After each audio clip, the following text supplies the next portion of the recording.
Hey, what's going on? This is a movie club here. We figured we would start this thing off with a movie review. We're going to review the movie that just dropped Friday. It's called Burden with the great Forest Whitaker and some other folks. We're going to get into that right now. We're in the midst of an epidemic right here in Lawrence.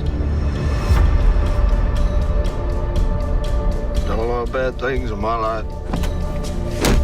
Things I now regret. If you truly want to leave the Klan, then your first step is admitting what you've done. He needs to go back to where he belongs. Some of these people are my family. Look where it got you. So the movie is about an orphan kid who gets taken in by a guy who happens to be like a very high up of the Klan. And through his life, he has to make a decision as to whether what he's been taught is right or wrong. Is that fair? Yeah. The transition of a man from his past, I think is okay. Because of I love. like that. Because that's it. Yeah, I didn't. Yeah. Totally, because I didn't think that was a story of. I didn't think it was a story of manhood. A little bit, but I think that it was completely a love story. Yeah, definitely. Like that's the Definitely. like that was the only thing that I saw was like it was like a really epic love story and what somebody would do for the right love or to feel loved. And then it's like for him to have been an orphan, like when you look at that aspect of it, you're like, oh, this kind of even makes more sense. You know, because the main guy, are we doing spoilers? Spoiler. Spoiler. Come on. You're about to get it. Because I think it's like, even for the chick that he falls for to have a child, I'm sure he could see himself in that child, which is why it was like probably even more for him. Yeah. So I feel like that had a lot to do with his decision as well, like seeing the kid already being exposed to that lifestyle and the mom not wanting it so badly, so he had to make that decision to be like, okay, I'm not going to let this kid grow up in the same situation with the same ideas that I did. And for me, the kid actually didn't have that type of exposure. He didn't see, color. He was just playing with his friends. Right. But I mean, with just like the Klan leader, like teaching him how to stab people and giving him the knife. So they're already starting him off at a super early age. I think it was a really nice touch, though, how they had the kid that her son was friends with be the son of the guy that he was friends with when he was younger, that he then kind of pushed aside as he got further into that lifestyle. I agree. And I felt like, the kid was an example of what his life could have been. You know what I mean? They played that 100%. They played that like, this is you, and then this is what's gonna happen to you. Yeah, exactly. If you allow this, it was definitely hella foreshadowing. And I thought that was like great as you kind of look at like the layers of, just the layers. You know what I mean? Like, because that was like a whole, for that to be father and son and then father and son. That was kind of special. It's generational. You're just seeing how you could have been and where he wanted to be by the end of the film. Yeah. With that deer. That deer was everything for me. It was just so precious. And such when he looked and when he was able to just look at its beauty, it was almost like there's an idea that I can accept humanity as it is through this love story. Because he still, for me, was a Klansman member at the end of the day. And I think that dynamic between the Reverend and his son was one thing that stood out to me, because the Reverend was like, if I don't touch this one, then it's over. Like the whole idea of finding love is over. But the son is like, no, once a Klansman, always a Klansman. Yeah. And I thought that was perfect by Kelvin and Reverend Kennedy. I think that was Forest Whitaker's name. Reverend Kennedy, to have that conversation during the process of seeing that man transition into something better, even though he's still a Klansman member. So totally, I like that. I felt like just to kind of dip you down, I felt like the movie was like, it had some slower moments. Yeah. Yeah. Oh yeah. That I was like, Yeah. ooh, if we get. But I think it's like, it's hard to make real life movie fast. You know what I mean? It's hard to make real life or like something that is like deep like that be Fast and Furious. Where you're like, explosion, clan rally, fight. Because it can be too much. Yeah. Like the part where the Klansman peed on the girl. Yeah. Like, we could only take so much as a viewer watching that types of thing happen, because those are things that happen. Right. If we had so much of that, so much action, so many visual, I think that would have shifted the mood of the entire film, and we wouldn't have been able to appreciate how they ended. Because the first scene of the film was shattered glass. And then the last scene, we're spoiling. We are spoiling. Yeah, we are. Yeah. The last scene was the Beauty and the Deer. It was just like, I don't think we needed that much of like the bam, boom, and this is what's going on. These are real episodes and moments that can happen during this time. So one thing I want to talk about is the lead actor, Garrett Hedlund. So he was phenomenal. Okay, so I'm an actor, right? And I feel like I've had some really great moments in class. I feel like I've done some cool stuff. Like, I don't consider myself a slouch at all. But watching this guy walk... Ooh, the mannerisms. Like, watching him transform his body into a Southern NASCAR watching... Like, that there was nothing you couldn't believe. Yeah. Was insane. It blew my mind, because I'm like, I leaned over and I was like, this guy's got to be from Alabama. Like, at one point, I'm like, there's no way I wasn't believing that. like, just the way that he just kind of like carried himself, like you couldn't not see it on his body. Yeah. And then you go back and you look and you're like, that's Jackie Mercer from Four Brothers. And like, dude, that was the first movie. His performance in that movie. That was the first movie I ever cried in.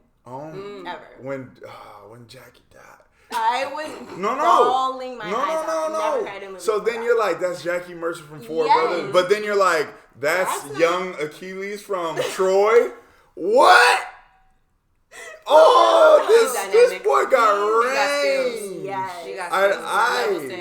That was crazy, because I'm like, again, as soon as I get home, I'm like, man, I want to know what this guy's done. And I'm like, Jackie Mercer?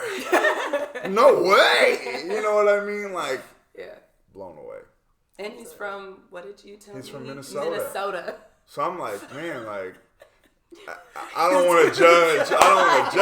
But I don't think that they strutting around like that in Mall of America. So it was just fantastic. Yes, his performance was great. He embodied that character through and through, like you said, through language, through body movement, and I just appreciated it because, I mean, what I would think is white trailer, he was it. Because at first it made me uncomfortable. I was like, what's he doing? Like, why is he walking? And I'm like, they're in the South. And they're like, deep South. And they were dirty. Even like the romantic scenes, I was like, there's no way. There's no way. How? So, there was just so much visually that I liked. Like, I just loved like what he represented, because he wasn't just a Klans member. He was like the toughest. Yeah. He was like the strongest. Like, if I say it, it's gonna go. Like, but he wasn't the head of it. Like, he wasn't the main guy. Right. You know what I mean? But he was like the muscle of the Klan, and it was like, for him to be able to turn was amazing. You know what I mean? I just loved it, and I felt like it was, even though the story was a while ago, I still felt like it was current, which is like, yikes. But yeah, a little scary. Because like the thing was, it wasn't even that long ago. No, like exactly. 23 years ago, late 90s, and you're just like, wow. But when you talk about like him not being the head guy, I think he was the future. Yeah. He was the future They're of that. Grooming him of that. He was. Plans. he was next. Yeah, he was next up. Yeah, he got the D to D. the. Yeah. Yeah. Due to the, I was like, so I know that was disheartening to his father figure, because he was like, I've been molding you, and that's why he stripped so much away from him. Right. You know what I'm saying? So. But I also think that he stripped so much away from, but I think those are like tactics of terror. You know, he was like, well, if you're not going to do what I want you to do, then I'm going to treat you like I treat these minorities. Yeah. You know what I mean? And these people, you know, and you kind of get to see it. And I think what's crazy is that sometimes, like, ooh, here we go. Sometimes people that aren't affected by certain things don't fully understand them until they happen to them or happen close enough to them that they kind of got to see them. Yeah. So, like, for him to experience, like, no job, no it's like, oof.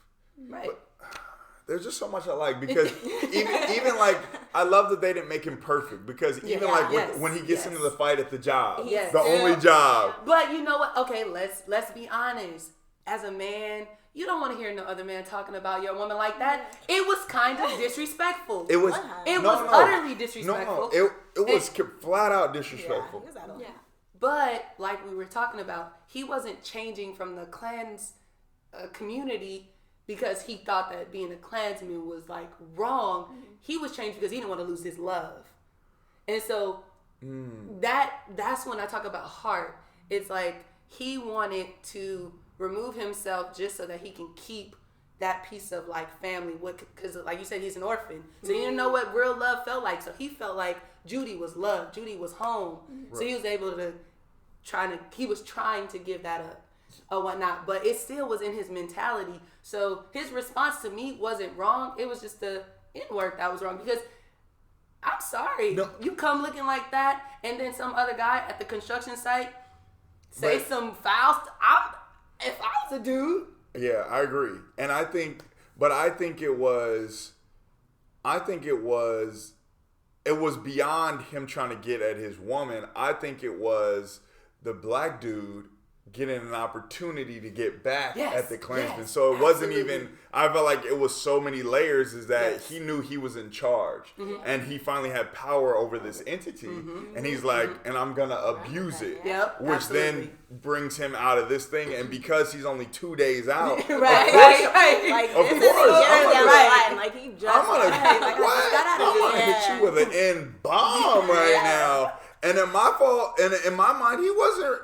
And obviously, you being so far removed from the time and from the actual place, he wasn't wrong for that. Right. But in that time, of course, when, you know, all these things have happened in your favor, you know, from this group of people, you obviously can't say that. Yeah, absolutely. Yeah, that was kind of his aggression to me. I was just like, I get you, man. Choice of words, bad, but like you said, 2 days out. And structure of power. It shifted. Black man was in charge. Yeah, and he was like, "I'm gonna let you know." No. And it didn't but he work did out. get caught. All right, so let's rate this thing on a 1 to 5. I'm going first. Whoa, I'm actually going to give it. I'm gonna give it a 5. I really loved that movie. I did. Okay. I'm sorry. No, you good. I really loved it. I feel like films that are about slavery, about racism, are usually very hard for me to watch because of the brutality. And they took a lot of that away. It was still there. It was still very present. But I was able to watch it and really follow the story because I wasn't traumatized. Yeah. Right. Yeah. That's a great point. That is. I'm going to give it a 4, like a 3.75 to a 4. Okay. Just because I liked the story. I thought it was told very well. However, it was very, very slow. Like, it was only, I think, like an hour and 40.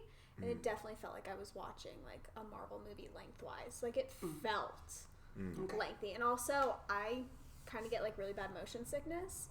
So the fact that most of the movie was shot handheld, I was getting so dizzy. And I was like, ended up having to close my eyes for a decent part of it and just listen to it. Because it was, like, so just kind of, like, I couldn't get settled. Right. So because of that, totally. I'm gonna knock it down a little bit there. Yeah. So I'm gonna give it a 4. All right. I think I'm in that.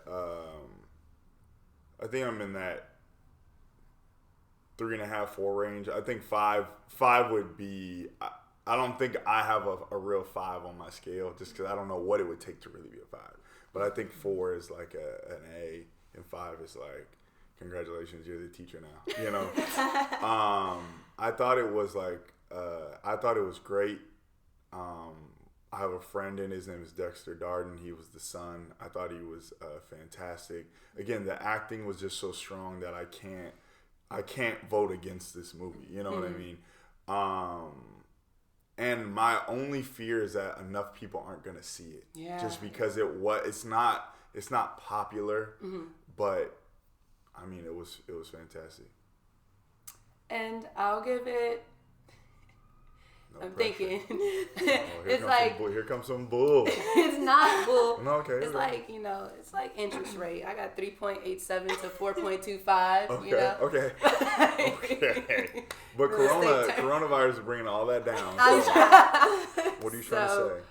I really enjoyed the film, but I agree with you. The handheld for me took a lot away from the visual, and I had to really focus on a lot of points that I feel if it wasn't so shaky that I could have gotten it quicker and the flow of the film would have been better. So the production value for me, handheld, I was not a fan, but the acting, superb, loved it. The story, great.